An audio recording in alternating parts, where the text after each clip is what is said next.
Truck, very organized. We're going Japan. Very well marked. Very safe. That is how the Japanese is doing yung repairs, construction sa highway nila. Nakalaki ng front control.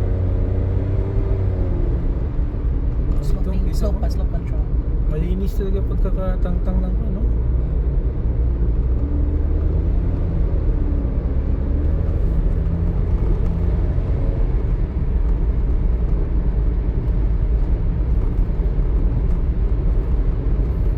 Grabe, walang pa talaga.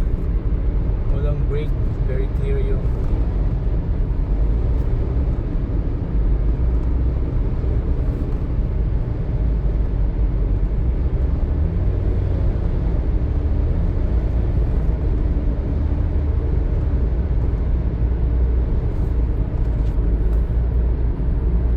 Chatan is 33 minutes away.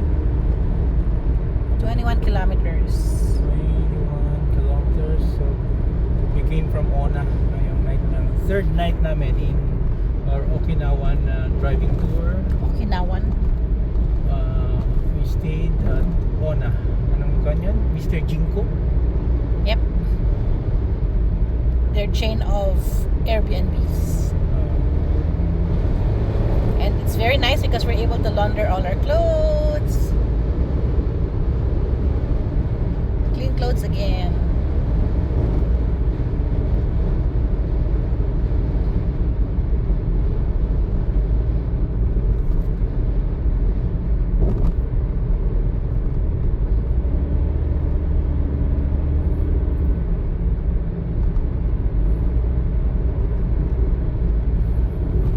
Grabe. Isang side talaga yung rip.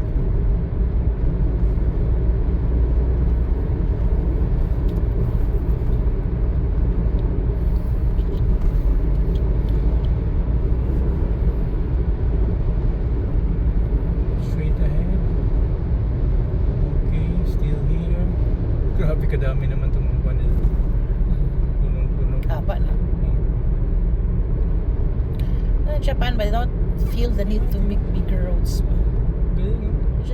They just maximize what the road is that's there, and then provide pa for bicycle, pedestrian. Balik na tayo dito. Merging with the main. Panahin dito isa. Sayang ba? Gusto ko sana yung coastal road dito, diba sa coastal. Panahin. Yeah. Going Google straight. kasi. Straight pa. Naha Cadena.